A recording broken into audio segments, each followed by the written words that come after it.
Okay, but so Daz did episode 3 of his podcast, and he spoke on you and the whole publishing situation um, with him. Did you see that? And do you have any thoughts about whether he's being completely honest about his publishing situation? I saw that interview. Uh, I think John, you better watch out because that young lady didn't like your comments that you made. She sure was directing that at you. Uh, but shout out, Daz. Keep going. Keep doing what you're doing, brother. Build up your content and keep it going. I can tell you did a little extra work on your production. And like you said, it's trials and errors with this stuff, and I get it. And so keep it going. Daz is just one of those that he's very emotional dude, and Suge say he need mental issues and got mental issues. I never known him to be in a psych ward or anything like that, but Daz is definitely crazy and emotional, and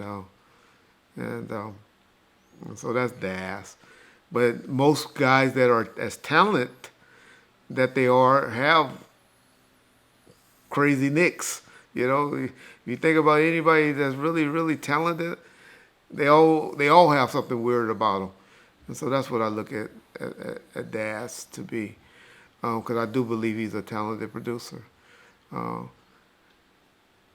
the publishing issue, I mean, 1 minute Daz saying that he's not uh, getting the publishing, and I forged his name, and people forged his name, and Alan Grumblock and all of them was still in this publishing. The next minute he's getting royalties and posting checks on the internet saying that he got, he getting paid and he good and generation monies and all of that. And so I don't know what Dad's doing. Dad's only defense and what he needs to do is, like he said, wait those additional 5 more years, and then he'll be owning it all.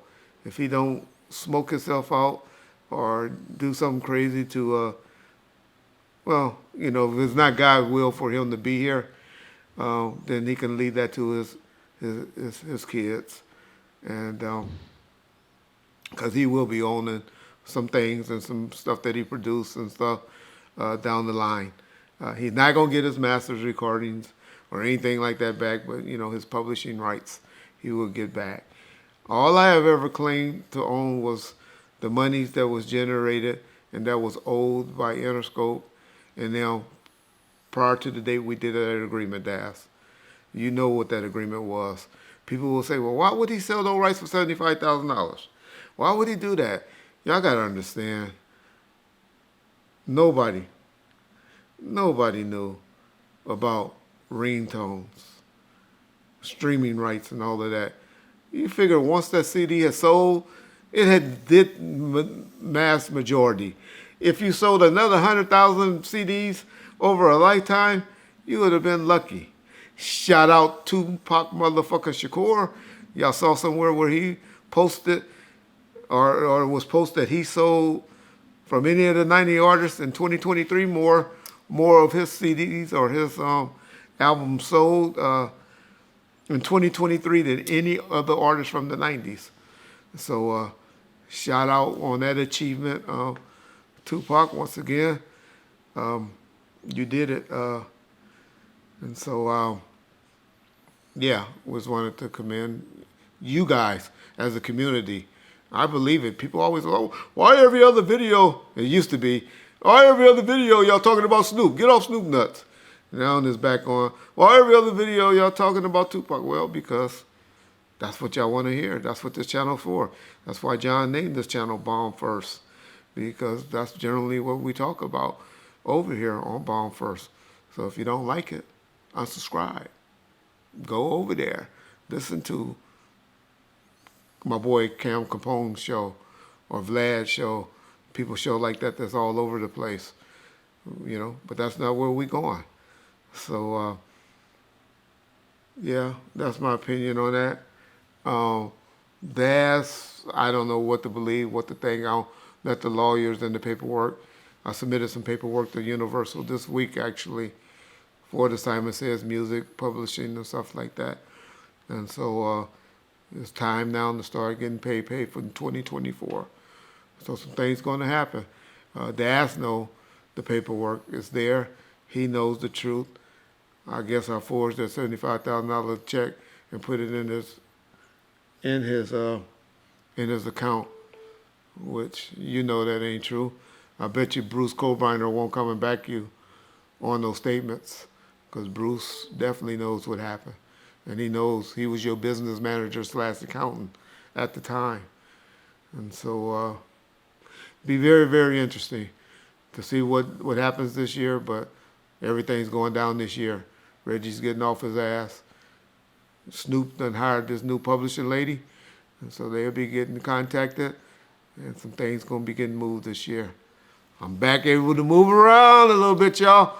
So get off my ass, make some money. I'm tired of being on YouTube telling war stories for peanuts, as y'all say. But yeah. Do you find it weird that he always throws shots at Snoop on Instagram and all that stuff, but in his podcast he never says anything about him? Yeah. Dad's doing that to get attention, just like he threw jokes at me and Suge, how he body slammed us and beat us up, and that's just Dad. That's just that's us 90 babies. Well, we just like to throw jabs. You remember that you throw things to make people want to respond back to you, to get attention, and Snoop is a master of that.